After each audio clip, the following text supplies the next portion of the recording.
Welcome back to the podcast. I'm joined once again by Rob. Howdy. And this week we're discussing why photographers suck.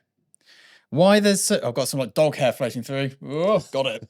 Why there's so much misinformation in photography, and whether or not we can learn photography through AI. I find AI really hard to say for some reason. Without being like AI. I know it's a bit allergy. AI. Yeah. So we just dive straight into it, I suppose. The reason that a lot of photographers suck these days, and this is the reason I've mentioned this, is because it becomes very apparent in the comment section on YouTube.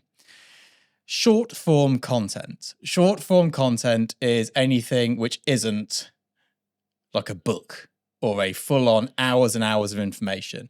If you watch my lighting workshop, you will go through things chapter by chapter, assuming you do what I tell you to and watch it in order and don't go for the fun bits only. And you will learn in a logical order. If you pick up a book, this one here is The Book of Photography. This is The Negative by Ansel Adams, which would today be called The Digital Censor. It goes through things from the beginning to the end. Everything's in order. Everything follows on from the next bit. Short form content, you might learn something really cool and interesting. For example, a beauty dish is not a beauty dish once it goes beyond 2.5 meters from the subject. It's a reflector. The physics which make it a beauty dish no longer make it so. That's a cool bit of information, but you don't know all the information leading up to it. And because of that, you don't know jack. And this is where photographers come unstuck, because they know all these cool sound bites. I can make a really cool video on some lighting, like fandangled things and cool little bits of tech. But because you don't know the stuff leading up to it, all you can do is parrot what I've said and hope you get it in the right context. It doesn't actually mean you know anything.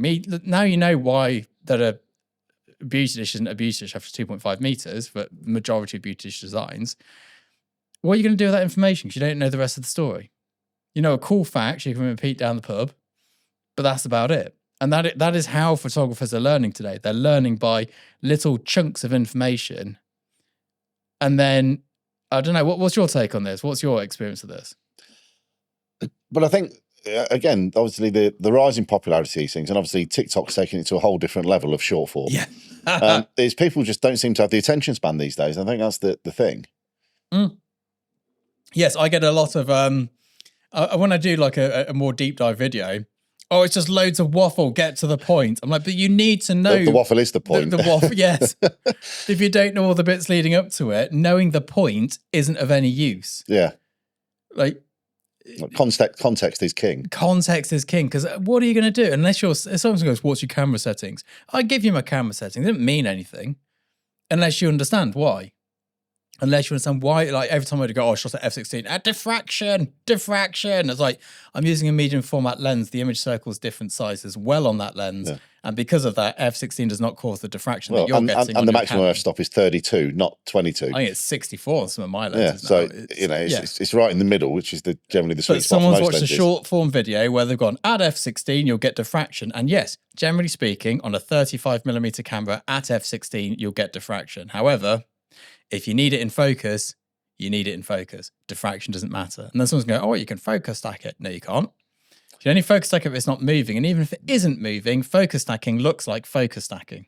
And it's a pain. It's a lovely idea in theory, yes, but it is always a pain in practice. Always a pain, especially for clients involved. So there's all these issues where photographers are learning, and obviously I'm guilty of this, I have a YouTube channel. They're learning tidbits of information, sound bites, exciting things, and not the fundamentals. The amount of photographers I've met who do not understand the inverse square law, which is the fundamental law that every photographer should know, whether they work with available light or LED or flash or whatever they're doing.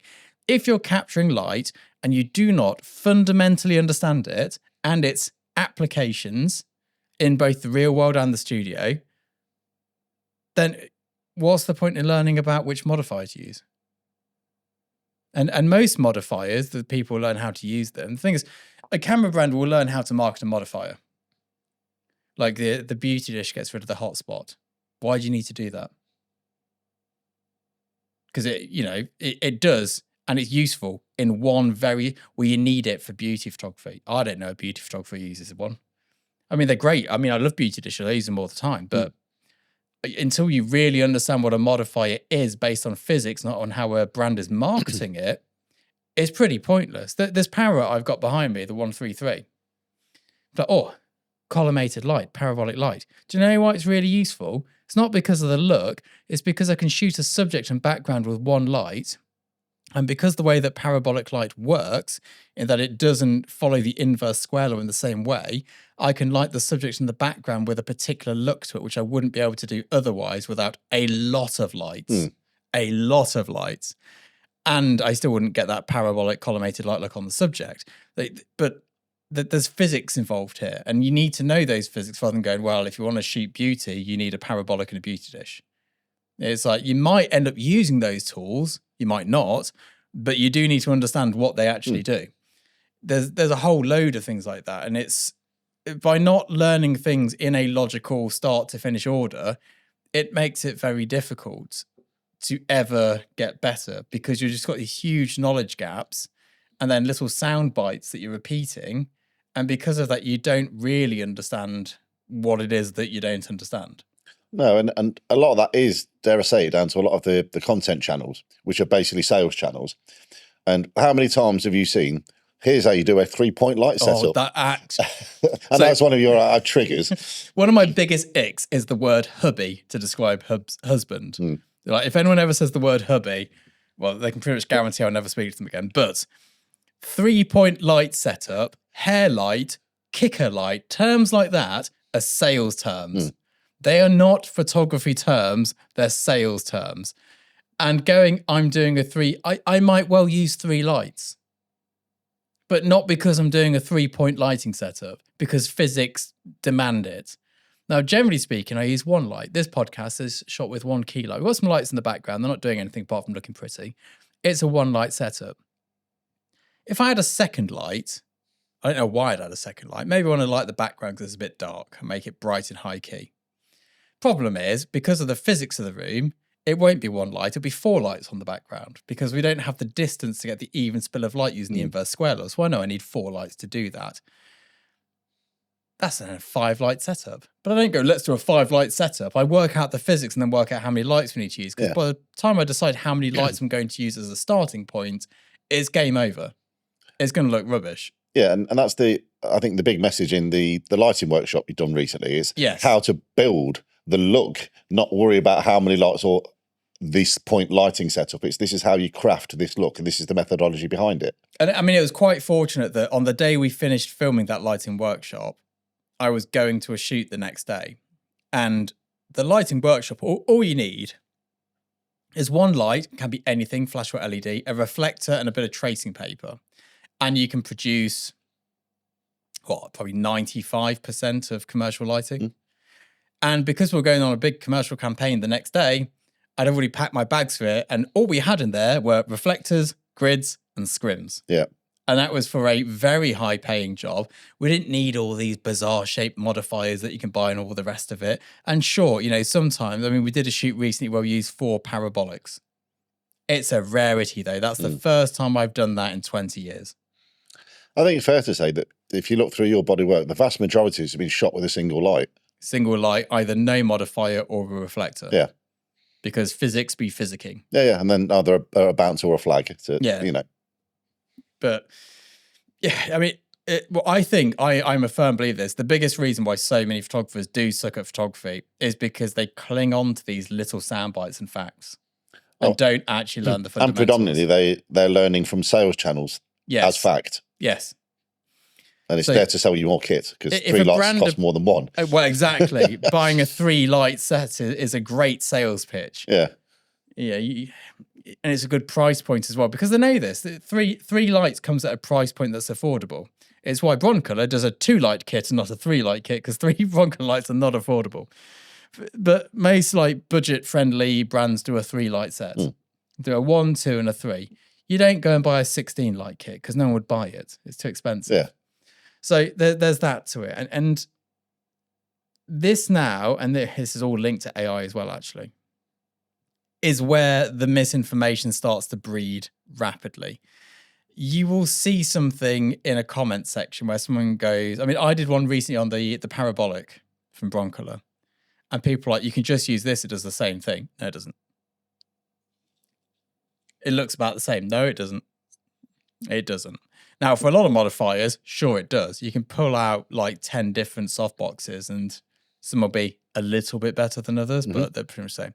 Collimated light versus specular or diffuse light, not the same thing. No, not at all. And whether something's hard or soft is the physics of the distance of the light and size of the light relative to the subject. And whether the modifier offers it, like someone's like, oh, if you use a beauty stone, you get a really dramatic fall off. Yes, if it's close, as you would with any modifier. So the understanding of these things helps. But then these comment sections and forums, people ask for advice and the misinformation gets spread.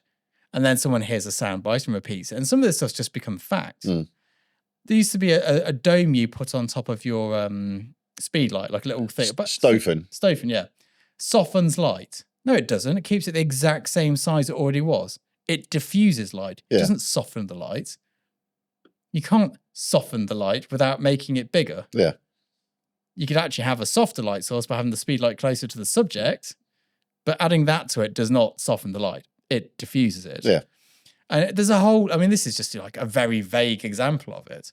It's the same with post-production. You can't use Capture One to do wedding edits. It doesn't work well with big It does. I don't know. I mean, I fell for this one because I listened to people saying it. Ask Capture One. I was like, apparently there's a problem having large catalogs. Like, yeah, there is. Yeah, there is. If you go over like 500,000, I was like, oh, okay.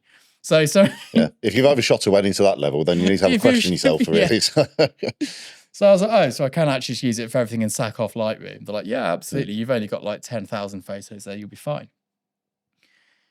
And it comes to all these different bits. Like you'll be able to find a load of comments going, there's no point in having 16-bit depth color because you only print at 8-bit. That's a complete fallacy. Yeah. I mean, there's truth to some of those statements, but it's wrong. You do print predominantly at 8-bit for advertising, and you can't really see 16-bit on most things, but you can when you start pushing the colors around and they start breaking down. It's the same rule as videos. Like, there's no point shooting RAW, mate, just shooting MP4. So, why would you? Yeah. It just makes no sense. It's like you're working with an already compressed format that you then have to render out after you edit again. Yep. So you're like double hitting that compression, and it just doesn't make sense to do. No, exactly. And I mean, it's the same in everything, isn't it? Like, I come from a sporting background. The misinformation in sport, some of the stuff I heard that other athletes were doing was ridiculous, based on nothing but old wives' tales. And photography is exactly the same. And the problem is sometimes is that people take a couple of facts to string a story together, and then you see some people arguing in forums, and they're quite clearly wrong, but they're pulling out facts to prove that. I'm like, yes, those facts are correct, but your point is wrong. It's like, I mean, one of my favourite things to watch on YouTube, as you know, I come from a combat sports background. Yeah. And there's nothing more satisfying than to see the Bullshido masters meeting a real fighter. Yeah. And finding out very quickly that all of their lifetime of training does not work in a real situation. I mean, let me see if I've got these images here to show you. These they're in the Facebook group, I think. Oh, I've not got access to Facebook on this laptop. We'll go to YouTube. They're on YouTube on my posts. I don't know how you view people's posts on YouTube, but if I go to my channel, then I head over to posts. Oh, got some background audio there. And then we head down here. Did a load of questionnaires here. Here we go.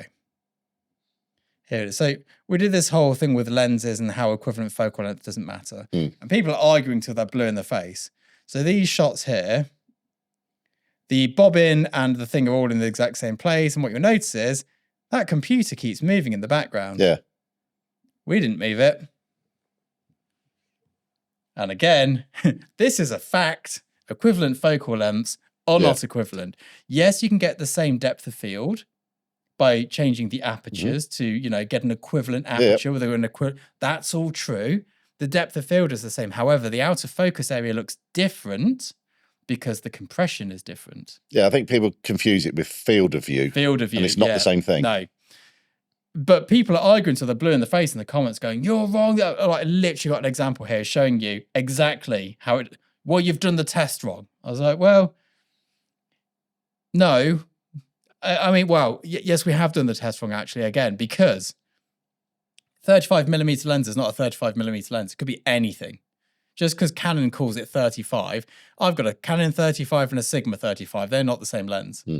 And sometimes, because of the design of certain lenses, when you focus at various focus points, the focal length slightly changes because of the way the physics of a lens works. Yeah, I mean, it's what in film is what you call focus breathing. Yeah.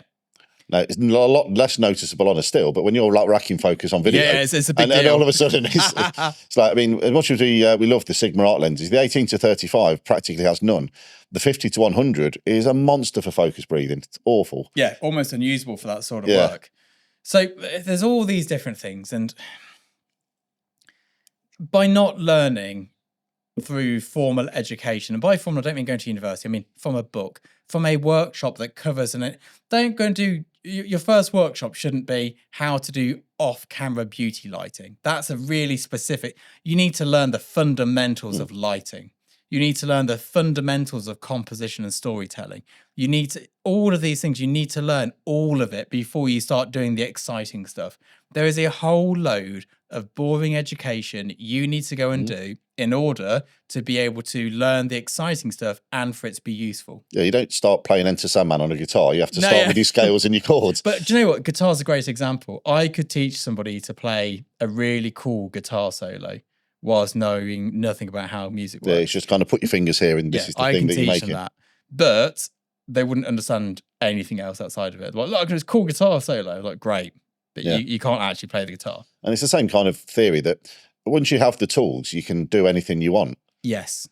Rather than, well, I've been taught to play this song, but I don't know how to play anything else because I don't understand why I can do this. Exactly. So that is, I mean, if you want to learn photography better, either go and buy a book or do one of our long form workshops. There's one on lighting, which I believe is my best workshop ever. I think so. Second best workshop is probably the commercial business workshop.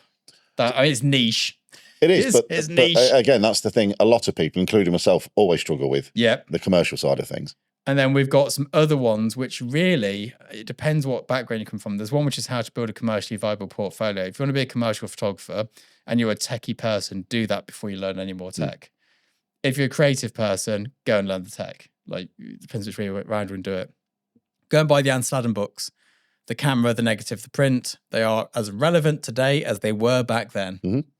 Absolutely. There's everything from the print translates into Photoshop.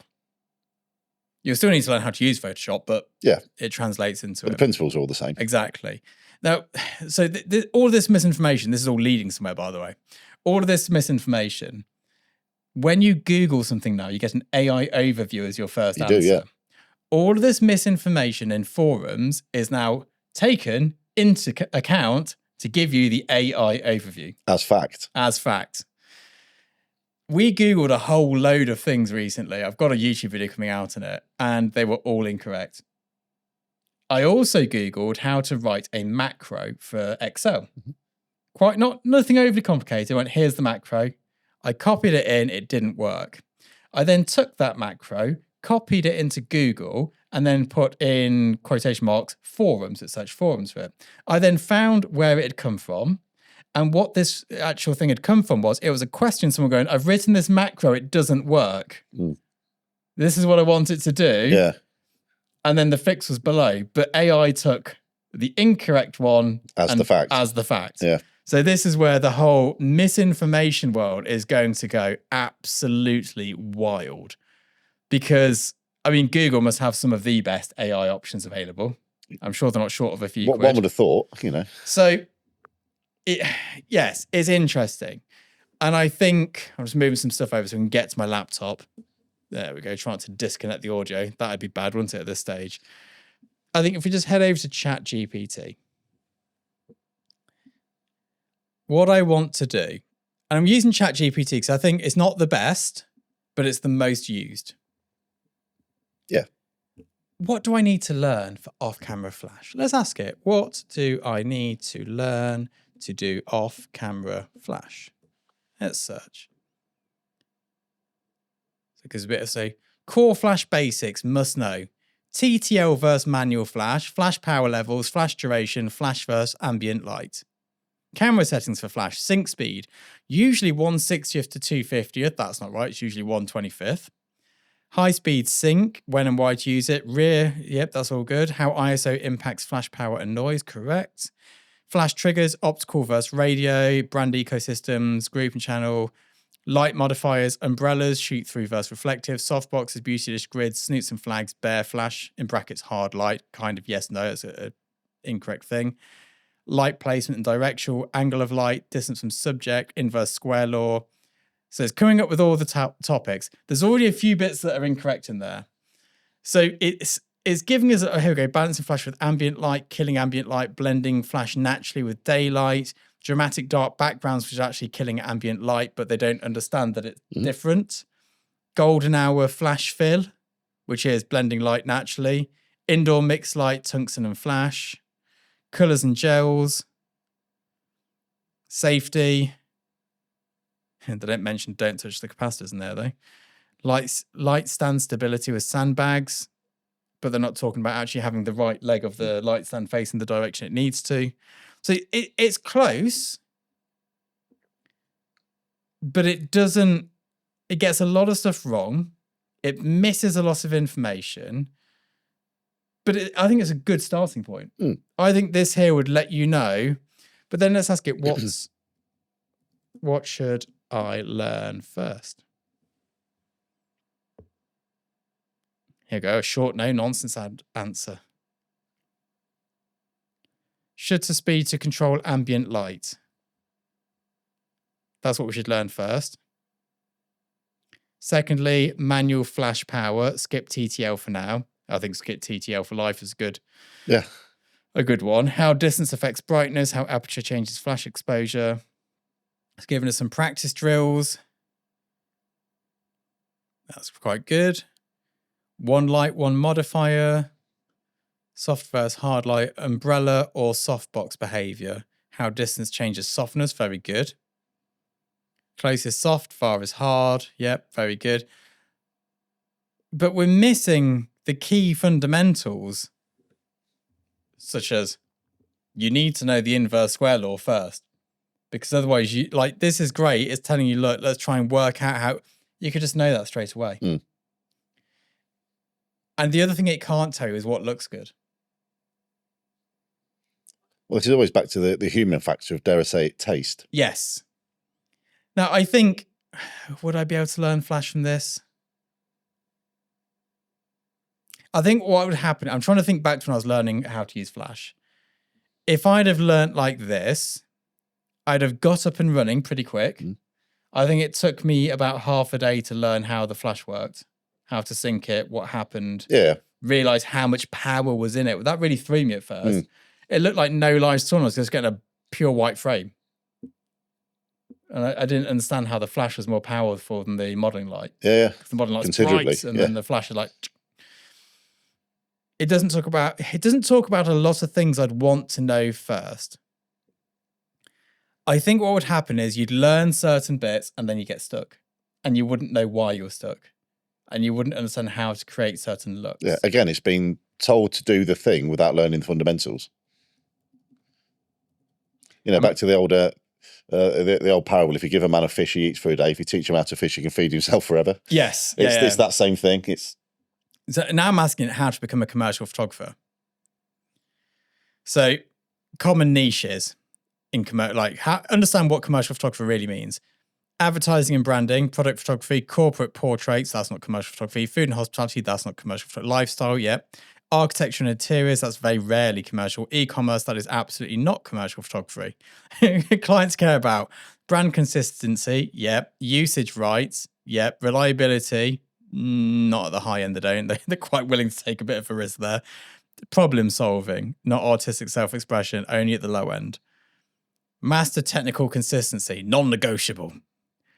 You must be fluent in manual exposure. No, you mustn't. Off-camera lighting. Don't need to know anything about that. Color accuracy and white balance. Not if you're the photographer. Sharpness, depth of field control. Nope. So all this stuff here doesn't matter at all. Clean, repeatable workflow. Useful, but you have a whole crew to do that for you. Pick one niche. This is critical. That is correct. Good starting niches. Corporate headshots. That is not commercial photography. Small business branding. That is not commercial photography. Simple product photography. That is not commercial photography. So all the things they're suggesting you do are not commercial photography. So it was okay with Flash, where it's kind of physics. It wasn't great, but in terms of a career option, learning how to do what I do for a job, it's not great. This is completely incorrect. Create spec shoots. So this is now saying build a portfolio. Yes, do create spec shoots. Collaborate with local businesses. Don't do that. Redo bad brand photos you see and make them better. Don't do that. Shoot as if it were a real paid job. Yeah, why not? Your portfolio should look like paid work. No, it shouldn't. Not if you want to do high-end stuff. Match your niche. Well, that's obvious, I suppose. Show consistency, not variety. Yeah, it should. That's good. Learn the business. Pricing for usage, not just time. We never price for time, ever. Licensing basics, web, print, ads, duration. That makes no sense. Contracts and estimates, you need to know those. Invoicing and taxes, you do need to know those. Client communication, that's what your agent's for. Revisions and approvals, that's what the post house is for. Kill fees and deposit. Kill fees must be an American term.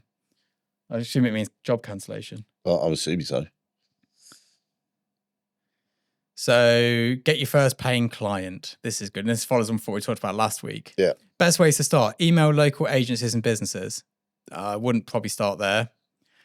LinkedIn outreach. That is very effective. You're correct. Network with designers, marketers, and PR firms. Only if you want to be used and abused and underpaid. Assist established photographers. I would recommend that. I did not do that ever, and it's one of my biggest regrets. Offer test shoots to agencies. No agency has got the time to let their staff work on something for your portfolio. Yeah. They don't care. Pitch specific ideas, not my services. No, they don't want you to pitch ideas. That's what the agency does. They pitch the ideas, you shoot the ideas. Creative fee, your time and experience. That is not what creative fee means. Licensing, correct. Expenses, that's what you should be charging for. Assistance, gear, retouching, yep. Start reasonable, but never cheap. Cheap attracts bad clients. You're right, ChatGPT. Look like a pro before you are one. I can't wait to read this. Put a lens hood on. There you go. Immediately more pro. I tell you what, talking about pet peeves earlier. Lens hoods on backwards. Yeah. Just throw it in the bin. Either put your lens hood on or chuck it in the bin. Clean website, one niche. Yeah, that helps. Professional email. Yes. Clear portfolio. Yes. Simple contracts. Don't think so. Organized delivery. No. No, that's not a thing. That's not a thing. Raise rates yearly. There's a realistic time later. Here we go. How long is it going to take? 0 to 6 months, skill plus portfolio building. 6 to 12 months, first client, small job. 1 to 3 years, consistent income. 3 to 5 years, agency level work.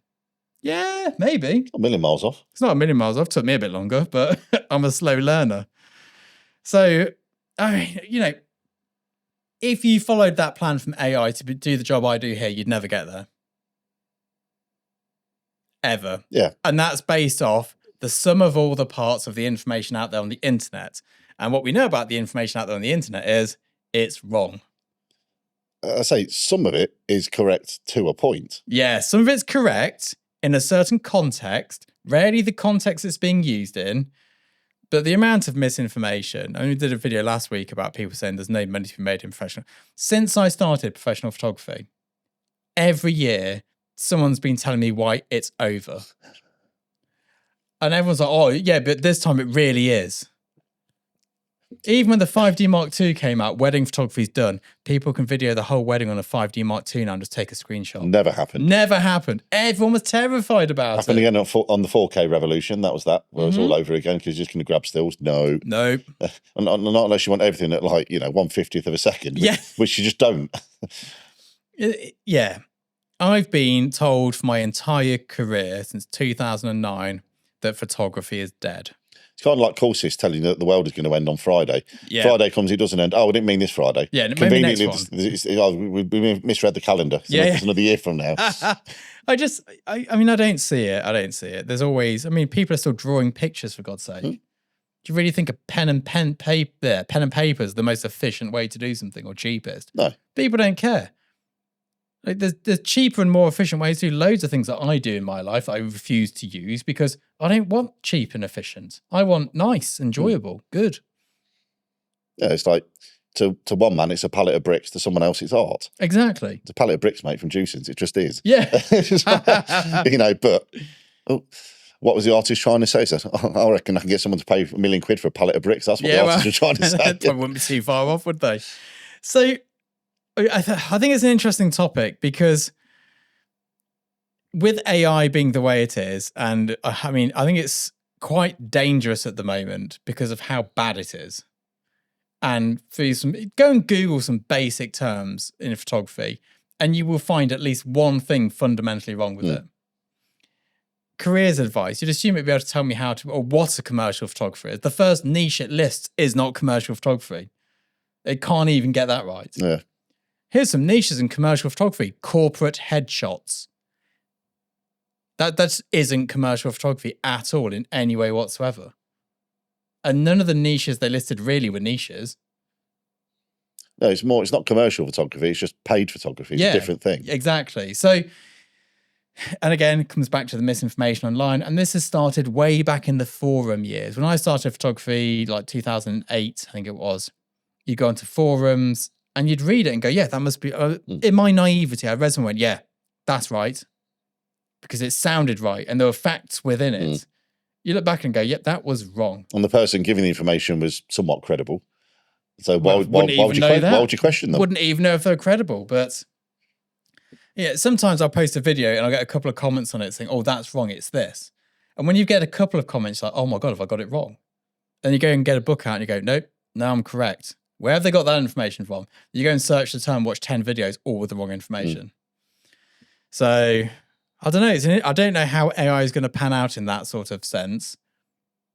No, I mean, like all things, it's a useful tool, but take definitely at the moment at least. And again, things may change in the future. Yeah, absolutely. But for now, it's take everything with a pinch of salt. I mean, I remember when Wikipedia came out. Yeah. Oh, yes. And everyone's like, "Oh my word, everything ever is on there." Yeah, but it's like you can write your own backstory. Exactly. Like, Steel Panther still existed in the 80s if you believe Wikipedia. Yeah. So I remember when I went to university, because it had not been out for long before starting university, and they were like, "Just so you know, before you try and reference Wikipedia in one of your science papers, it is not factually correct ever.